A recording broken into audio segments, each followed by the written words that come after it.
and roll right now. I love your outfit. I'm just gonna lead with that. And welcome to the show, first of all. Thank you for first time. Yeah, and you lived in the U.S. for a while, right? Oh, yeah, 20 years. But you don't live here anymore, right? I moved to Stockholm 2 years ago. Yeah, I love Sweden. I love it. I will never live there, though, because people are too good looking.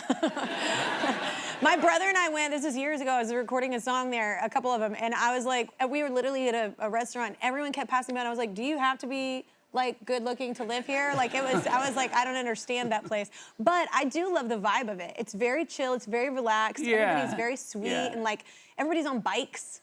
Like, it's Everyone's a on very bikes, vibe. and I lived here for 20 years. Started in New York and then LA for True Blood was 7 years, so I lived in LA those years. We shot it out there, and then came back here. Yeah. But then, after 20, I was born in Stockholm. Yeah. Is all your family still there? Yeah, yeah. Oh, that's hard because you only see them like a couple times a year. It was, and then so it was like 2 years ago. I felt I missed pickle herring and my family. In that order. Anything pickled. In that order. Priorities. Yeah, no, so it was like, and I'm here often, for work and stuff, and to see friends. So it's, but I like having my base out there. Yeah, I get that. You gotta find wherever your sanctuary is. I heard the first time you came to the U.S., though, it was Texas was your first stop. Is that true? Yeah. I love,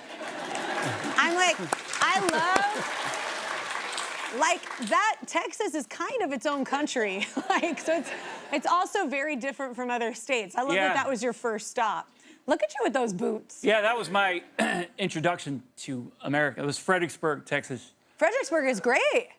I loved it. Yeah. We were there for 3 months. My dad was working on a movie out there. So he brought the whole family, and it was incredible. I loved it. Yeah. I loved it. It's like historically, that's a really cool spot in Texas. Like the buildings. Yeah, I was 7, so I didn't know anything about history, but they had cowboy boots and cool hats and lots of, horses and Dr. Pepper. We didn't have Dr. Pepper. Oh, that's because it's made there, sir. Yeah, it was just with the Dr. Word. Nicely done. Just nicely done. Yeah, that was our class field trip in school. Every school always went to the Dr. Pepper Museum. We were very proud that it's from Texas. What a dream. It wasn't a great field trip, if I'm being honest. I want to go there right now. It was so exotic, because again, we had Texas, other soft drinks, but not Dr. Pepper. So it's pretty wild. That hat and those boots, did you keep those? Did you take those back and it was Sweden? really, going back to Sweden with those boots was, because you can tell that I'm pretty happy about them. Proud. Very proud. And I was really looking forward to going back to school in Stockholm, because I was going to show off these cowboy boots. Yeah. Because like real cowboys in Texas wear cowboy boots, but the problem was like in Sweden in the mid-'80s, dudes didn't really wear cowboy boots. Like there weren't a lot of cowboys in Sweden. Well, there still aren't a lot of cowboys in Sweden, but but having spent time in Texas, to me it meant something else. These cowboy boots. So, you went back and I'm almost crying thinking about it, because the first day I was like, put them on, tucked my jeans in, and went to school, and I was expecting like everyone to be like, oh my, what are you wearing? This is the coolest thing I've ever seen. Like all the dudes would be like, and the girls would go like, wah! Was different. It wasn't that. Yeah, and in hindsight, I get it, but I showed up in ladies' boots, in their mind, and everyone at school were like, why are you wearing ladies' boots? Like, no one, so. Oh, that's the worst, though, when you're a kid, man, because I had a similar experience where I thought, oh, this is so cool. And I thought it was, I didn't know, because I grew up so poor, that like, I didn't know that it wasn't like a real, it was like, I don't know if you remember like No Fear shirts, like, all that kind of stuff, that phase in life and the time. And I was like, oh my God, I got a No Fear shirt. But it turns out it wasn't actually, it was like a Hanes shirt that somebody printed. It was like a knockoff, and like somebody called me out, and I was destroyed. It said no dare, but in the same font. Yeah, it was like no fair. It was like, I was a knockoff. That builds character. That's what I like to say, Alex. Well, I still have the boots. I mean, I didn't wear them again because I was so devastated when I got home, but they're still in my apartment on top of my speakers. Yeah. Well, let's get to some commercials with the help of a guest in the audience. Hi. Hi, Kelly and Alexander. My name is Richard, and I'm a huge Murderbot fan. When I heard they were making the book into a TV series, I said, don't mess this up. But then I saw that Alexander was involved, and I thought, it's in great hands. Yeah. So from all of us nerds out here, thank you. And Kelly has more with Alexander next. All right. We're back with Alexander Yes. Tell us about this series. Who do you play in this? I play Murderbot. Murderbot is a security unit. Slightly, as you could tell, socially awkward. And Murderbot has hacked its governor modules. It's gained independence, autonomy, free will. But it can't let the humans know that it has hacked its governor module because it's going to get thrown into an acid bath if they find out. So it's waiting for the right moment to go off and become Murderbot and start its new adventures and have some agency in life. And meanwhile, it is watching space soap operas. So that's its hobby. Why not? So in many ways, it's quite relatable. Like you have these big plans, ambitions, and dreams, but then you're like, just 2 more episodes, and then I'll get to that. So that's kind of what Murderbot is doing. And I'm realizing I'm not really selling the show well here because it sounds super boring. It's like, it's about a character talking about adventure, but you will get no adventure, no action. It's about procrastination by an awkward sec unit. Yeah. Well, you had the premiere recently, and a co-star paid homage to you. The one without pants. So that look was based on this, and I just love. Did you like? I just need to know this. Are you the guy that's like, let's do that? Like, or does someone go, you should do this? Like, are you the guy that's just like right off the bat, like, sure, no pants, let's do it?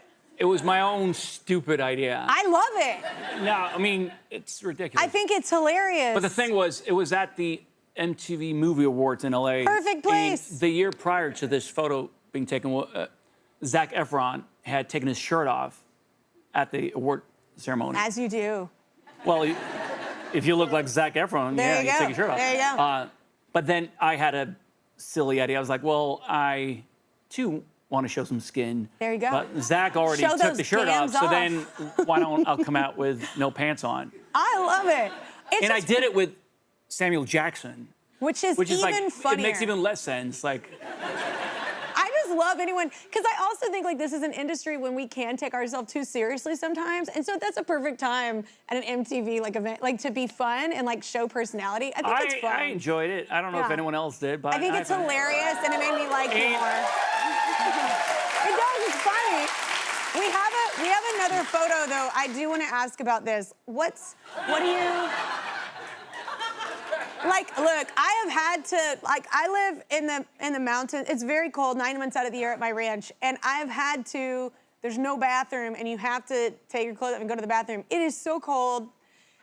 Why? What are you doing? Well, I happen to be down in Antarctica. I mean, if you find a proper toilet in Antarctica, you sit on it. Yeah.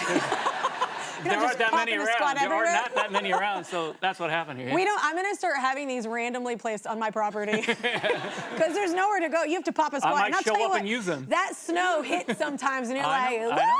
Yeah, it's very cold. Yeah. All right, well, that trip was part of a fundraiser, though, right? The whole trip that you took there to Antarctica. I want to go there. I've had an offer a couple times, and I haven't been able to fit it in the schedule, but, like, I think everybody tells me that. It's extraordinary. Yeah, and you did it for a fundraiser, is that true? Yeah, it was for a British fundraiser called Walking with the Wounded. So we skied.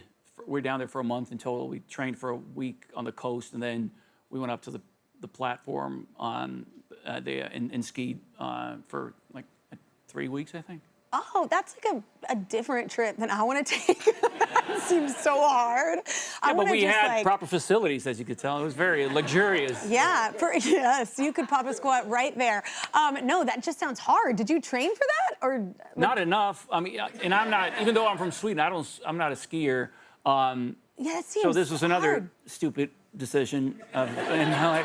But a friend of mine who's actually a proper explorer was going to do this thing, and when he brought it up, it was like it just sounded kind of a once-in-a-lifetime thing. Like you got to jump in and just do it, you know. So and it was incredible, absolutely incredible. Yeah, I did do something like that once because I was like, oh, it's a once-in-a-lifetime thing, and then I proceeded to just like cry a lot.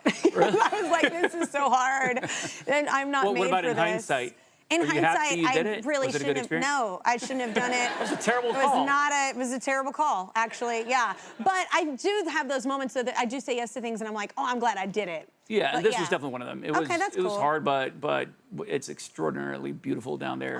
It was yeah. it was it was. It's I'm happy beautiful to- when it's like a little bit uncharted and we haven't ruined it yet. You know what I'm saying? Yeah. Like it's nice. Yeah, and for yeah. a good 2.5 weeks, we didn't see anything. Like you're on the plateau. It's like Yeah. there's 10,000 feet of ice, so there's no vegetation. You're not going to see like cute little penguins and stuff. Like they're on Yeah. the coast, obviously, but like once you're up on the plateau, there's Just a toilet. a toilet, and that's it. Just that toilet. Yeah.